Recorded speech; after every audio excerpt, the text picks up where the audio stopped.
Well, it's no secret that teenagers love to catch some Zs, and now a forward-thinking school is catering to its sleepy students. The Melbourne High School Templestowe College is introducing a late start option at 10:30 a.m. for kids who don't operate as well in the morning. So, is this a good idea, and will students actually learn more effectively? And if so, what are the other activities that can improve with a little change in time? For more, we're joined live in Melbourne by psychologist Sabina Reid. Welcome, Sabina. What do you make of this move to alter school hours? For me, it sounds awesome. I would have loved this as a kid. Look, it's easy to criticise something like this. I heard some backlash around this topic that we were saying kids are slacking off, but we do know that a teenager's natural biological clock is very different to an adult biological clock, and they do tend to go to sleep later and wake up later. So there's some sense to this initiative, and research in America has been looking into this since the 90s. Sabina, give us an idea. What time do we typically have the most concentration? Our concentration is best in the morning between sort of 9 and 11. So that is a time when schools and workplaces would do best to set tasks that require optimum concentration.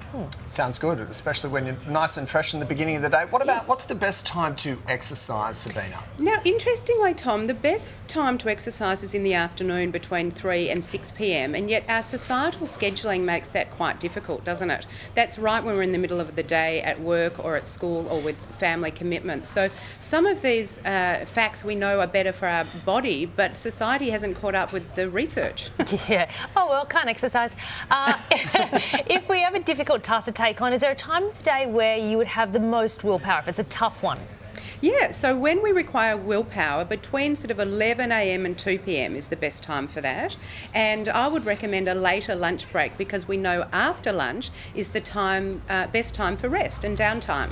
Okay, and what about for a break? When is the best time for that? Yeah, so as I say, after lunch around 2, 3 o'clock is the best time to take a break. Which means the best time for passion must be between 1 and 2. If break time's 2 till 3, is that right? If you're talking 1 and 2 p.m, you are wrong, Chris. The best time for passion is early in the morning. Now, again, if you've got 3 children and 2 working parents, that can be very difficult. But we tend to say between 7 and 9 is the best time for passion, and that doesn't mean necessarily sex. It could mean cuddles, even writing your partner a little note when you're feeling your oxytocin levels are at their high. I've really got to adjust all of my diary. Sabina, when's the best time to get your creative juices flowing? So if you're in a creative job or requiring creativity, the best time is early in the morning. So sort of 7, 8, 9, 10 in the morning is the best time. So for businesses, when they set a brainstorming session for later in the day, they're not doing their employees justice, really. It's a time when we just can't pull on our creativity late in the day. So the creative juices and the passion is around the same time in the day. I'm just picking up on that bit. I think you're right, Chris. There's a correlation there between creativity and passion. But I'll leave that with you. That's maybe an X-rated conversation for another day. Maybe one to have in the commercial break. Sabina, thank you.